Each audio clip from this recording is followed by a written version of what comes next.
Hey, what's up? I'm gonna show you how to make your own DIY composter for less than 15 bucks, and I'll take you less than 5 minutes using a garbage can and a drill. So, Exhibit A, this is what I did last time. This is what we're not going to do this time. I took a huge garbage can, drilled a lot of holes, lift it up. Okay. It is very heavy. It is inconvenient. Rolling it takes a lot of energy, and the garbage can start to crack a little bit. So we're gonna do it again using a small, tiny one. We'll be able to make a smaller batch of compost, and we'll be able to turn it around much faster. Take quicker to make. So let's get started.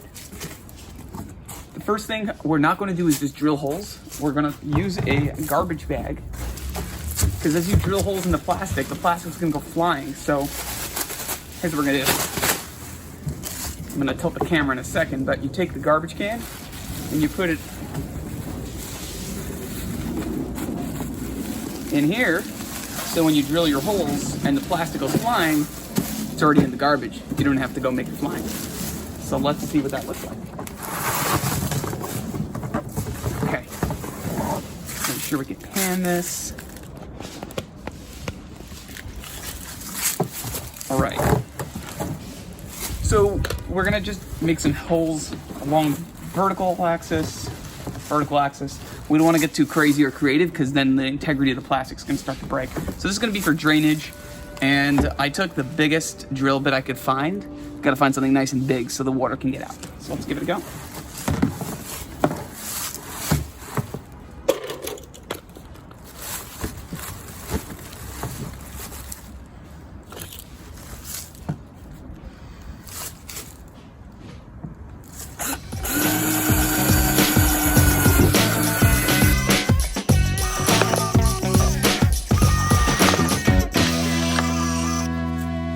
So if you can take a look, you can see all of this plastic.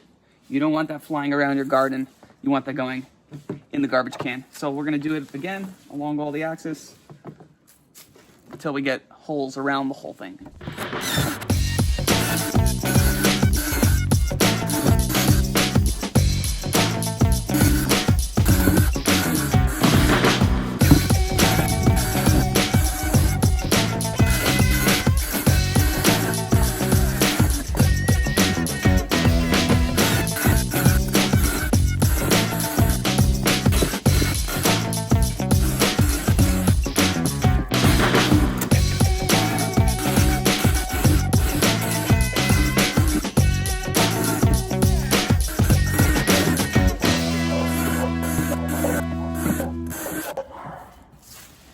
Okay, great. So now we're done making all the holes on the sides. And let's just turn it.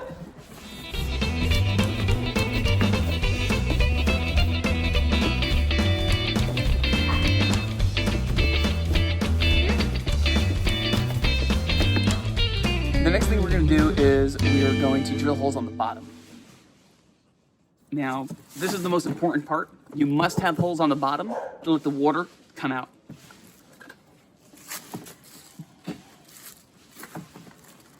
So at this point, I'm just gonna keep the lid on, and when I drill the holes, the dirt will stay inside the garbage can.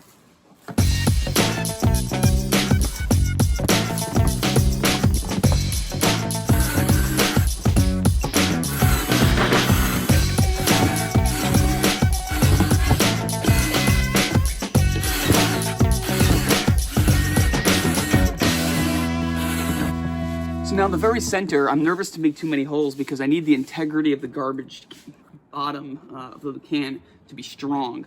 So, I'm probably gonna make another few holes later, but at this point, I'm just gonna take it easy because I'd rather have a strong base than have too many holes. So maybe we'll take, we'll do 1, 2, 3, 4, and then that's it.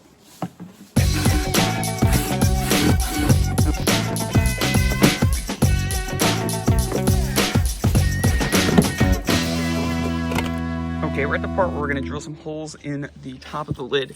Now, it's important that we know this is not really to get so much air ventilation, it's more for drainage, so to let water in. So we don't need too many holes, we just need to make sure that water can get in. So So let's do that. Let's just do a few here. How about that? We got our garbage bag on the bottom to catch any schmutz. And let's do this.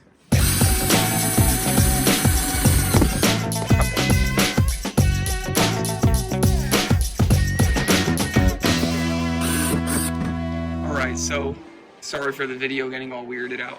Let's drill some holes on this top. We are just doing this for water to go through, not necessarily for ventilation. So we don't need that many. We just need to make sure some water can get through when they say we pour a garden hose on it to keep the compost moisture, to let rainwater in.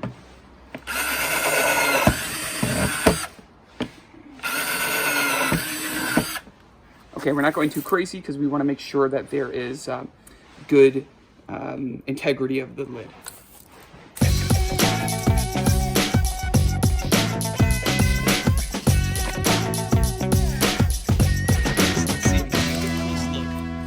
There's all these jagged pieces. So how do we get rid of that? Very simple. You can use a flathead Phillips screwdriver. I'm using a painter's tool. And we're just going to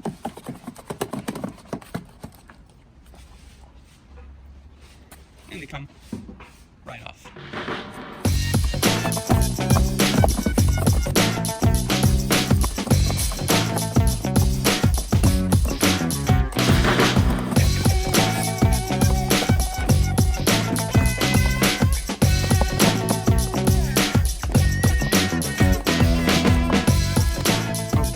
See that we scraped off all the insides and we have a nice thick accumulation of this dirt, and that's all the bit of plastic.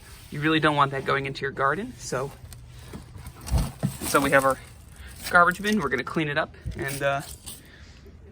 and then we'll show you how to actually use this.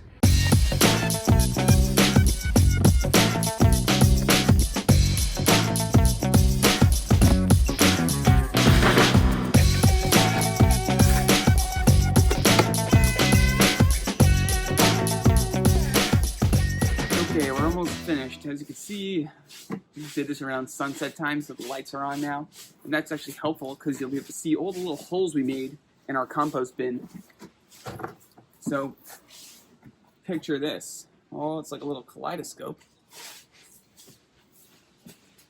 And it's going to give your compost a chance to breathe and ventilate and turn itself into delicious garden soil. So, what we do is, this is your bin. You're going to get a small little container similar to this. This is from Oxo. Oh no, this is from Joseph Joseph's. It's slim and you can put it on your kitchen counter. And this, you take your food scraps, you mix it in with your compost in your compost bin, and you kind of mix it up. The reason why we got a circular bin is because we're going to roll it every day. And you give that around 2 months in warm weather, 3-4 months if it's a little bit chillier, and you'll get some great garden soil. So let me show you what it looks like when this is in action. Okay, assuming that this is full of compost, every day we need to turn it so it ventilates. So right now it's empty, but assuming you eventually fill it up, you're going to turn it on its side, and then you can either do it with your kids or yourself, and you kind of just turn it like this. You can do it with your foot. And then you just pick it up. I would not put it on a rug because it's going to drain. Maybe put it next to the little, it's going to be a lot of, worms and bugs, and the good bugs. They're going to come and live and eat it. So you can put it near your garden. Keep it away from everything else. And within 2 months, 3 months, you'll have some delicious garden soil. This is the final product. We turned our Rubbermaid Brute garbage can into a ventilated compost bin that spins. It's got drainage holes. It's got some watering holes. It's great. You can put, it's not going to dissolve into your food. It's not one of those metal cans. And this is going to be a great environment for you to turn some garden waste into great healthy compost. Okay. Goodbye, compost. We'll see you when you wake up and you turn to beautiful garden soil.